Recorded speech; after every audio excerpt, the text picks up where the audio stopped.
Hi friends, welcome to Saptahejje channel. ನಾನು ಸಹನಾ. ಇವತ್ತು Sunday ಆಗಿರೋದ್ರಿಂದ ರಜೆ ಇತ್ತಲ್ಲ, ಹಾಗಾಗಿ ತೋಟ ಎಲ್ಲ ಕ್ಲೀನ್ ಮಾಡ್ಸೋಣ ಅಂತ ಹೇಳಿ ಬಂದಿದ್ವಿ.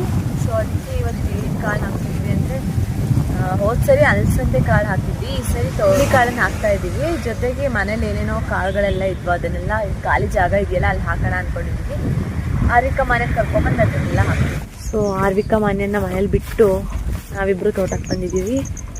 ತೋಟಕ್ಕೆ ಇವತ್ತು ಹುರುಳಿಕಾಳನ್ನು ಹಾಕ್ಸ್ತಾ ಇದ್ದೀವಿ. ಹುರುಳಿಕಾಳು ಹಾಕ್ಸೋದ್ರಿಂದ ಏನು ಯೂಸ್ ಆಗುತ್ತೆ ರೀ? ಮತ್ತೆ ಹೋದ್ ಸರಿ ಇದು ಹಾಕ್ಸಿದ್ರಿ ಅಲಸಂದೆ ಕಾಳು, ಇವತ್ತು ಯಾಕೆ ಸ್ವಲ್ಪ ಬೇರೆ ಬೇರೆ ಥರದ ಕಾಳುಗಳನ್ನು ಹಾಕ್ತಾ ಇದ್ರೆ ಪ್ರೋಟೀನ್ ಜಾಸ್ತಿ, ಬೇರೆ ಬೇರೆ ಥರ ಸಿಕ್ಕಂಗೆ ಆಗುತ್ತೆ, ಅದಕ್ಕೋಸ್ಕರ ಹಾಕ್ಸ್ತಾ ಇದ್ದೀವಿ.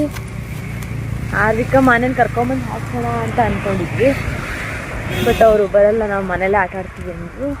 ಕೊನೆ ಕರ್ಕೊಂಡ್ಬಂದು ಎಲ್ಲ ಆದಮೇಲೆ ಸ್ವಲ್ಪ ಕಾಳುಗಳನ್ನು ಹಾಕೋದಿದೆ, ಅವಾಗ ಕರ್ಕೊಂಬಂದು ಹಾಕಿಸ್ತೀವಿ. ಸೊ ಇವತ್ತು ತೋಟಕ್ಕೆ ಏನೇನು ಹಾಕ್ತಾ ಇದ್ದೀವಿ ಅಂದರೆ, ಹುರುಳಿಕಾಳು ಹಾಕ್ತಾ ಇದ್ದೀವಿ, ಆಮೇಲೆ ಇಲ್ಲಿ ಸ್ವಲ್ಪ ಜೋಳಗಳು, ಇದೆಲ್ಲ ಹುರುಳಿಕಾಳುಗಳಿದೆ. ಹುರುಳಿಕಾಳನ್ನು ತೊಗೊಂಬಂದಿದ್ವಿ, ಸ್ವಲ್ಪ ಕಡಿಮೆ ಆಯಿತು ಅಂತ ಹೇಳಿ ತೊಗೊಂಡ್ವಿ. ಹುರುಳಿಕಾಳನ್ನು 70 ರುಪೀಸ್ ಆಗಿ ಒಂದು ಸೇರಿಗೆ ತೊಗೊಂಡ್ವಿ. ಸೊ ಇವತ್ತು ಟ್ರ್ಯಾಕ್ಟರ್ನಲ್ಲಿ ಎಲ್ಲ ಫುಲ್ ಕ್ಲೀನ್ ಮಾಡಿಸಿ ಹುರುಳಿಕಾಳನ್ನು ಹಾಕ್ತಾ ಇದ್ದೀವಿ. ಹೋದ ಸರಿ ಅಲಸಂದೆ ಕಾಳನ್ನು ಹಾಕಿದ್ವಿ, ಸೊ ಈ ಸರಿ ಹುರುಳಿಕಾಳನ್ನು ಹಾಕ್ತಾ ಇದ್ದೀವಿ. ಅಲಸಂದೆ ಕಾಳು ಹಾಕಿದ್ರು ಕೂಡ ಮನೆಗೆ ಏನೂ ಬಿಡಿಸ್ಕೊಳ್ಳಿಲ್ಲ, ಯಾಕಂತಂದರೆ ಆಗಲೇ ಎಲ್ಲ ಬಿಡಿಸ್ಕೊಳ್ಳೋದಕ್ಕೆ ಅಂದರೆ ಸ್ವಲ್ಪ ಮಟ್ಟಿಗೆ ತಿಂದ್ವಿ. ಅದರೊಳಗೆ ಆ್ಯಕ್ಚುಲಿ ಅಲಸಂದೆ ಕಾಳು ಅಂದರೆ ತುಂಬ ಇಷ್ಟ. ಈ ಸರಿ ಹುರುಳಿಕಾಳು ಯಾಕೆ ಹಾಕ್ತಾ ಇದ್ದೀವಿ ಅಂತ ಹೇಳಿದ್ರೆ, ಇಲ್ಲಿ ಗಿಡಗಳಿಗೆ ಚೆನ್ನಾಗಾಗುತ್ತೆ ಬೆಳ್ಕೊಳ್ಳೋದ್ರಿಂದ. ಇದಾದಮೇಲೆ ಮತ್ತೆ ಕ್ಲೀನ್ ಮಾಡಿಸಿದ್ರೆ ಎಲ್ಲ ಚೆನ್ನಾಗಾಗುತ್ತೆ ಅಂತ ಅಂದ್ಬಿಟ್ಟು ಹುರುಳಿಕಾಳು ಹಾಕಿಸ್ತಾ ಇದ್ದೀವಿ. ಸೊ ಅಡಿಕೆ ಗಿಡದ ಮಧ್ಯೆ ಹಾಕಿದ್ರೆ ಅದಕ್ಕೂ ಕೂಡ ಪ್ರೋಟೀನ್ ಸಿಗುತ್ತೆ. ನಾವು ಎಷ್ಟೇ ಗೊಬ್ಬರ ಹಾಕಿದ್ರು ಕೂಡ ಈ ರೀತಿಯಾಗಿ ಮಾಡೋದ್ರಿಂದ ಗಿಡಗಳು ಚೆನ್ನಾಗಿ ಬೆಳ್ಕೊಳ್ತವೆ ಅಂತ ಅಂದ್ಬಿಟ್ಟು, ಸೊ ಖಾಲಿ ಜಾಗ ಇದೆಯಲ್ಲ, ಅಲ್ಲಿಗೆ ಏನಾದರೂ ತರಕಾರಿಗಳನ್ನು ಹಾಕೋಣ ಅಂತ ಅಂದ್ಕೊಂಡಿದ್ದೀನಿ. ಸೊ ನೋಡೋಣ ಏನಾಗುತ್ತೆ ಅಂತ ಅಂದ್ಬಿಟ್ಟು ಇವಾಗ ಸದ್ಯಕ್ಕೆ ಮನೆಯಿಂದ ಕೊತ್ತಂಬರಿ ಕಾಳನ್ನು ತೊಗೊಂಬಂದಿದ್ದೀವಿ. ಸೊ ಅದನ್ನೇ ಹಾಕಬೇಕು. ಆರ್ವಿಕಾ ಮನೇನ ಕರೆಸ್ಬಿಟ್ಟು ಅವ್ರ ಕೈಯಲ್ಲಿ ಹಾಕಿಸ್ಬೇಕು. ಆ್ಯಕ್ಚುಲಿ ಅವ್ರಿಗೆ ತುಂಬ ಅಂದರೆ ತುಂಬ ಇಷ್ಟ ಈ ಕಾಳುಗಳನ್ನು ಹಾಕೋದನ್ನು, ಗಿಡ ಬೆಳೆಸೋದು ಅಂದರೆ. ಸೊ ಅದಕ್ಕೆ ಅವ್ರನ್ನ ಕರೆಸ್ಬಿಟ್ಟು ಆನಂತರ ಹಾಕೋಣ ಅಂತ ಅಂದ್ಬಿಟ್ಟು ಅವ್ರಿಗೆ ಇವಾಗ ಮನೇಲಿ ಬಿಟ್ಟು ಬಂದಿದ್ದೀವಿ. ಯಾಕಂತ ಹೇಳಿದ್ರೆ ಇನ್ನೂ ಇವಾಗಷ್ಟೇ ಬಂದಿದ್ದು, ಸೊ ಅದಕ್ಕೆ ಅವರಿಗೆ ಟೈಮ್ ಆಗೋಗುತ್ತೆ, ಮತ್ತು ಬಿಸಿಲು ಕೂಡ ಇದೆಯಲ್ಲ, ಹಾಗಾಗಿ ಆ್ಯಕ್ಚುಲಿ ಇವಾಗ ಕ್ಲೀನ್ ಮಾಡಿಸ್ತಾ ಇರೋದಕ್ಕೆ ಪರ್ಫೆಕ್ಟ್ ಟೈಮ್. ಯಾಕಂತ ಹೇಳಿದ್ರೆ ಮಳೆ ಮೊನ್ನೆ ಅಷ್ಟೇ, ಮೊನ್ನೆ ಬಂದಿತ್ತು ಅನಿಸುತ್ತೆ. ಸೊ ನಿನ್ನೆ ಸ್ವಲ್ಪ ಬಿಸಿಲು ಬಂದಿದೆ, ಇವತ್ತು ಕೂಡ ಬಿಸಿಲಿದೆ. ಸೊ ಹಾಗಾಗಿ ಇವಾಗ ಒಂದು ಒಳ್ಳೆ ಹದ ಅಂತಲೇ ಹೇಳ್ಬೋದು ಟ್ರ್ಯಾಕ್ಟರ್ನಲ್ಲಿ ಕ್ಲೀನ್ ಮಾಡಿಸೋದಕ್ಕೆ. ಸೊ ಅದಕ್ಕೆ ಕ್ಲೀನ್ ಮಾಡಿಸ್ತಾ ಇದ್ದೀವಿ. ಹೋದ ಸರಿ ಹಾಕಿದ್ವಲ್ಲ, ಅಂದರೆ ಹೋದ ವರ್ಷ ಹಾಕಿರೋದು ಇದು ಅಲಸಂದೆ. ಅಂದರೆ ಒಂದು ಸರಿ ಟ್ರ್ಯಾಕ್ಟ್ರಿ ಹೊಡೆಸ್ಬಿಟ್ಟು ಆಮೇಲೆ ಮತ್ತೆ ಅದೇ ಬೀಜಗಳಿರುತ್ತಲ್ಲ, ಅದರಲ್ಲಿ ಉಳಿದಿರೋದು ಬೀಜ ಉದ್ರಿಬಿಟ್ಟು ಆಗಿರೋದು ನೋಡಿ. ಈ ಥರ ತುಂಬ ಕಡೆ ಇದೇ ರೀತಿಯಾಗಿ ಆಗಿದೆ. ಬಟ್ ಇವಾಗ ಇದನ್ನು ಹಾಕಿಸ್ತಾ ಇದ್ವಿ.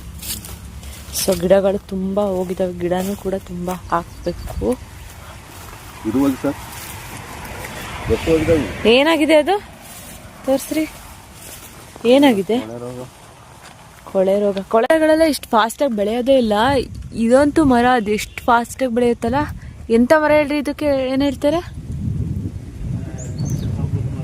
ಬಾಗಿ ಮರ ಅಂತಾರಲ್ಲ, ಅದೇ ಯಾವುದು ಇದಾ? ನನಗಂತೂ ತೋಟ ಮಾಡೋಕ್ಕೆ ಶುರು ಮಾಡಿದ್ಮೇಲೆ ಅಟ್ಲೀಸ್ಟ್ ಒಂದಿಷ್ಟು ಮರಗಳನ್ನಾರ ಐಡೆಂಟಿಫೈ ಮಾಡ್ತೀನಿ. ಗಿಡಗಳು ಇನ್ನೂ ಮೊಳಕೆ ಬಂದಿರೋದು ಗೊತ್ತಾಗೋದೇ ಇಲ್ಲ ನನಗೆ ಯಾವ್ದ್ಯಾವುದು ಅಂತ ಅಂದ್ಬಿಟ್ಟು. ಇದು ಎಷ್ಟು ಫಾಸ್ಟಾಗಿ ಬೆಳೆಯುತ್ತೆ ಅಂದರೆ ನೋಡಿ ಫ್ರೆಂಡ್ಸ್ ಹೇಗಿದೆ ಅಂತ. ಈ ರೀತಿಯಾಗಿದ್ದರೆ ಒಳ್ಳೆಯದು. ಇದು ರೈತರ ಮಿತ್ರ ಅಂತಲೇ ಕರೀತಾರಲ್ವ ಎರೆಹುಳನ. ಅಯ್ಯೋ ದೇವ್ರೆ, ನಾನು ಫಸ್ಟ್ ಟೈಮ್ ನಮ್ಮ ತೋಟದಲ್ಲಿ ಎರೆಹುಳವನ್ನು ನೋಡ್ತಾ ಇರೋದು, ಅಂದರೆ ಕಂಡಿರಲಿಲ್ಲ. ಎಷ್ಟು ದೊಡ್ಡದಾಗಿದೆ ನೋಡಿ, ಯಪ್ಪ ಹಾವಿದ್ದಂಗಿದೆ. ಆ್ಯಕ್ಚುಲಿ ನಾನು ಮನೇಲಿ ಪಾಟಲ್ಲಿ ಮಣ್ಣು ಹಾಕಿದ್ದೀನಲ್ಲ, ಎಷ್ಟೊಂದು ಎರೆಹುಳಗಳಾಗಿದ್ದಾವೆ ಅಂತ ಹೇಳಿದ್ರೆ ಯಪ್ಪ ನೋಡಬೇಕು ನೀವು. ನಾನು ತೋರಿಸ್ತೀನಿ ಒಂದ್ಸರಿ ರಿಪೋರ್ಟ್ ಮಾಡಿದಾಗ. ಎರೆಹುಳಗಳು ತುಂಬ ಅಂದರೆ ತುಂಬ ಆಗ್ಬಿಟ್ಟಿದ್ದಾವೆ ನೋಡಿ, ಎಷ್ಟು ದೊಡ್ಡ ಹಾವಿದ್ದಂಗಿದೆ.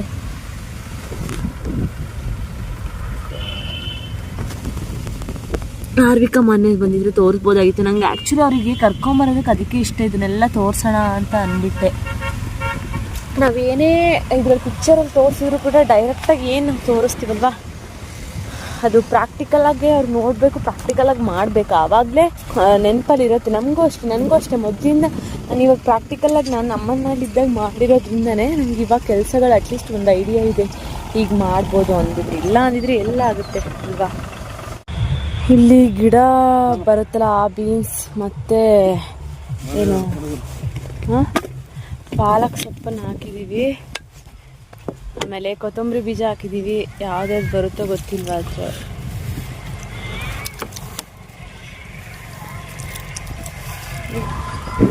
ನಾಣ್ಯ ರೇಖಾ ಬಂದರು.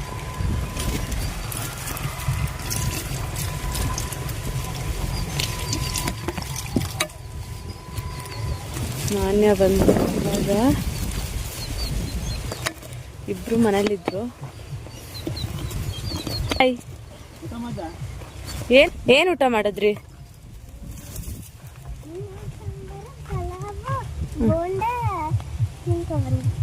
ಪಾಯಸ. ಹೌದಾ?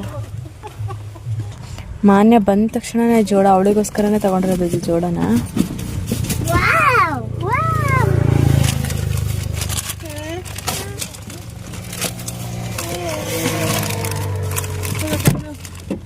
ಮಾನ್ಯ ಆರ್ವಿಕಾ ಮನೇಲಿದ್ರು. ಸೊ ಇವಾಗ ಬಂದಿದ್ದಾರೆ. ನಮಗಂತೂ ಇವತ್ತು ಫುಲ್ ಸುಸ್ತಾಗೋಯ್ತು. ಇಬ್ಬರನ್ನು ಮನೇಲಿ ಬಿಟ್ಟು ಬಂದಿದ್ರೆ ಆಯ್ತಿಲ್ಲ ಅಂದರೆ ಈ ಬಿಸಿಲಲ್ಲಿ ಇರೋದು ಕಷ್ಟ ಆಗ್ತಾ ಇತ್ತು ಆ್ಯಕ್ಚುಲಿ.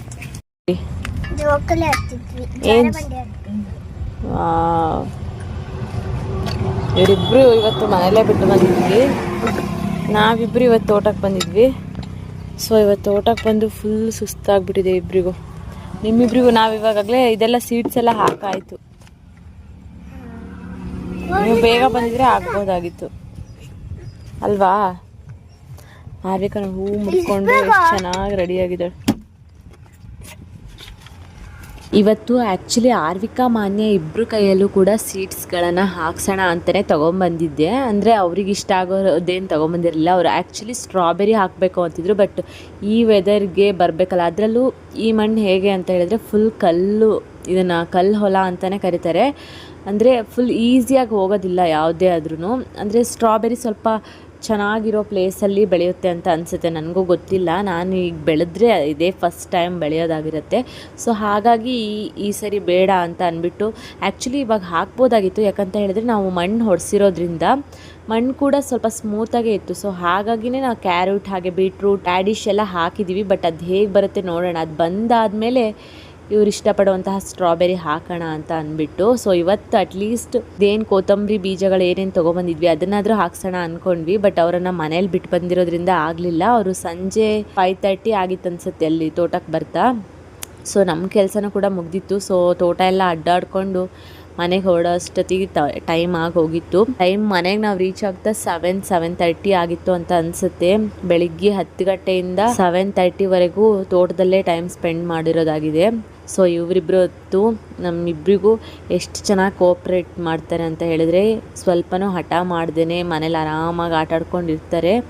ನಾವೇ ಬರಬೇಕು ಅಂತ ಇಲ್ಲ. ಇನ್ನು ತೋಟದಲ್ಲೂ ಕೂಡ ಆಟಾಡ್ಕೊಂಡಿರ್ತಾರೆ. ಬಟ್ ಬಿಸಿಲಿತ್ತಲ್ಲ, ಮತ್ತು ಮಾರ್ನಿಂಗ್ ಸ್ಕೂಲ್ಗೆ ಹೋಗಬೇಕು. ಹಾಗಾಗಿ ಮತ್ತೇನಾದರೂ ಸುಸ್ತಾಗುತ್ತೆ ಅಂದ್ಬಿಟ್ಟು ನಾವೇ ಕರ್ಕೊಂಬರಲಿಲ್ಲ. ತೋಟದಲ್ಲಿ ಏನಾದರೂ ಒಂದು ಸಣ್ಣದಾಗಿ ರೂಮ್ ಮಾಡಿದ್ರೆ ಕರ್ಕೊಂಬರ್ಬಹುದು. ಇವತ್ತಂತೂ ಫುಲ್ ಸುಸ್ತಾಗಿ ಹೋಯಿತು. ಬೆಳಿಗ್ಗೆ ನಾವು 10 ಗಂಟೆಗೆ ಹೋಗಿದ್ದು, ಬರ್ತಾ ಮನೆಗೆ 7 ಗಂಟೆ ಆಗಿತ್ತು. ಸೊ ಅಲ್ಲಿಂದ 10 ಗಂಟೆಯಿಂದ 5-6 ಗಂಟೆ ತನಕನೂ ಕೂಡ ತೋಟದಲ್ಲೇ ಇದ್ವಿ. ಬಿಸಿಲು ಯಪ್ಪ. ನಾನಾದರೂ ಅಟ್ಲೀಸ್ಟ್ ಸ್ವಲ್ಪ ಹೊತ್ತು ರೆಸ್ಟ್ ಮಾಡಿದೆ. ಬಟ್ ಇವರಂತೂ ಬೆಳಿಗ್ಗೆ 10 ಗಂಟೆಯಿಂದ 6 ಗಂಟೆವರೆಗೂ ಕೂಡ ನಿಂತ್ಕೊಂಡು ಅಲ್ಲೇ ಬಿಸಿಲಲ್ಲಿ. ನಾನು ನಿಜವಾಗ್ಲೂ ಅವ್ರನ್ನ ನೋಡಿ ಅಲ್ಲಿ ನಿಂತ್ಕೊಂಡಿದ್ರು ಕೂಡ ಎಷ್ಟು ಕಷ್ಟ ಆಗುತ್ತೆ. ನಿಂತ್ಕೊಂಡಿದ್ದಾರೆ ಅನ್ನೋದಕ್ಕಿಂತ ಒಂದು ಸ್ವಲ್ಪ ಅಲ್ಲಿ ಡ್ರಿಪ್ ವೈರ್ಗಳೆಲ್ಲ ಇದ್ವಲ್ಲ, ಅದೆಲ್ಲ ಎತ್ತಿಡಬೇಕಾಗಿತ್ತು. ಸೊ ಕೆಲವೊಂದು ಕೆಲಸ ಸ್ವಲ್ಪ ಚಿಕ್ಕ ಪುಟ್ಟ ಕೆಲಸ ಮಾಡ್ಕೊತ ಬಿಸಿಲಲ್ಲಿ ನಿಂತ್ಕೊಂಡಿದ್ದು ನೋಡ್ರಿ. ನಂಗಂತೂ ಎರಡನ್ನೂ ಹೇಗೆ ಬ್ಯಾಲೆನ್ಸ್ ಮಾಡ್ತಿದಾರಲ್ಲ ಅಂತ ಅನಿಸ್ತಿತ್ತು. ಸೊ ಇವ್ರು ನೋಡಿ ಇಲ್ಲಿ ಹೋಮ್ವರ್ಕ್ ಬರಿತಾ ಇದ್ದಾರೆ. ಸೊ ಇನ್ನೂ ಎಷ್ಟೊಂದು ಕೆಲಸಗಳಿದ್ದಾವೆ, ಇನ್ನೂ ಏನು ಕೂಡ ಮಾಡಿಲ್ಲ. ಬಟ್ ಸುಮ್ಮನೆ ಕುತ್ಕೊಂಡ್ಬಿಟ್ಟಿದ್ದೀನಿ, ಫುಲ್ ಟಯರ್ಡ್ ಆಗಿದೆ. ಅದಕ್ಕೆ ಇವಾಗ ಹೋಮ್ವರ್ಕ್ ಮುಗಿಸಿರ್ಲಿಲ್ಲ, ಇನ್ನೂ 1-2 ಹೋಮ್ವರ್ಕ್ ಬರೆಯೋದಿತ್ತು. ಸೊ ಅದಕ್ಕಾಗಿ ಇದನ್ನು ಕಂಪ್ಲೀಟ್ ಮಾಡಿಸ್ಬಿಡೋಣ ಅಂತ ಹೇಳ್ಬಿಟ್ಟು ಮಾಡಿಸ್ತಾ ಇದ್ದೀನಿ. ಸೊ ಸ್ಕೂಲ್ಗೆ ಹಾಕ್ಕೊಂಡು ಹೋಗೋದಕ್ಕೆ ಸಾಕ್ಸನ್ನು ಆನ್ಲೈನಲ್ಲಿ ತರಿಸಿದ್ವಿ. ಕ್ವಾಲಿಟಿ ನೋಡೋಣ ಹೇಗಿದೆ ಅಂತ ಹೇಳ್ಬಿಟ್ಟು. ಚೆನ್ನಾಗಿದೆಯೋ ಇಲ್ವೋ ನೋಡೋಣ ಕ್ವಾಲಿಟಿ ಹೇಗಿದೆ ಅಂತ ಹೇಳ್ಬಿಟ್ಟು. ದೊಡ್ಡ ಆಯ್ತಾ? ಸ್ವಲ್ಪ ಸ್ಮಾಲ್ ಸೈಜ್ ತರಿಸ್ಬೇಕಾಗಿತ್ತು. ಓ ಚೆನ್ನಾಗಿದೆ. ಕ್ವಾಲಿಟಿ ಚೆನ್ನಾಗಿದೆ, ಸೇಮ್ ಇಲ್ಲಿ ತಗೊಂಡಿರೋ ಥರ. ಇಲ್ಲೇ ಆ್ಯಕ್ಚುಲಿ ಒಂದಕ್ಕೆ ಎಷ್ಟು 130 ರುಪೀಸ್ ಕೊಟ್ಟು ತಗೊಂಬಂದಿದ್ವಿ.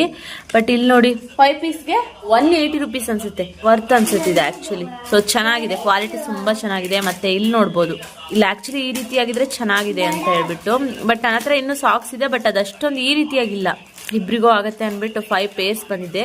ಮಾನ್ಯನ ಹತ್ರ ಆಲ್ರೆಡಿ ಒಂದಿದೆ, ಇನ್ನು ಇಬ್ಬರಿಗೂ ಕೂಡ 3 ಪೇರ್ಸ್ ಆಗುತ್ತೆ. ಈ ಮಳೆಗಾಲದಲ್ಲಿ ಸಾಕ್ಸ್ ಇರಬೇಕು ಜಾಸ್ತಿ, ಯಾಕಂದರೆ ಸ್ಮೆಲ್ ಆಗ್ತಾ ಇರುತ್ತೆ ಮತ್ತೆ ಕೆಸರು ಮಾಡ್ಕೊಂಡ್ ಬರ್ತದೆ. ಒಂದ್ಸರಿ ವಾಶ್ ಮಾಡಿದ್ರು ಕೂಡ ನೆಕ್ಸ್ಟ್ ಡೇಗೆ ಅದು ಒಣಗಿರಲ್ಲ. ಸೊ ಅದಕ್ಕೆ ಇದು ತರಿಸಿರೋದು ಬೆಸ್ಟ್ ಅನ್ಸುತ್ತೆ. ಸೊ ಇವತ್ತಿನ ಈ ಬ್ಲಾಗನ್ನು ಇಲ್ಲಿಗೆ ಎಂಡ್ ಮಾಡ್ತಾ ಇದ್ದೀನಿ. ನಿಮ್ಮೆಲ್ಲರಿಗೂ ಈ ವಿಡಿಯೋ ಇಷ್ಟ ಆಗಿದೆ ಅಂತ ಹೇಳಿ ಭಾವಿಸ್ತೀನಿ. ಇಷ್ಟ ಆದರೆ ನನ್ನ ಚಾನಲ್ನ ಸಬ್ಸ್ಕ್ರೈಬ್ ಮಾಡಿ, ಹಾಗೆ ಲೈಕ್ ಮಾಡಿ, ಶೇರ್ ಮಾಡಿ, ಮಿಸ್ ಮಾಡದೆ ನಿಮ್ಮ ಅಭಿಪ್ರಾಯವನ್ನು ಕಾಮೆಂಟ್ ಮಾಡಿ.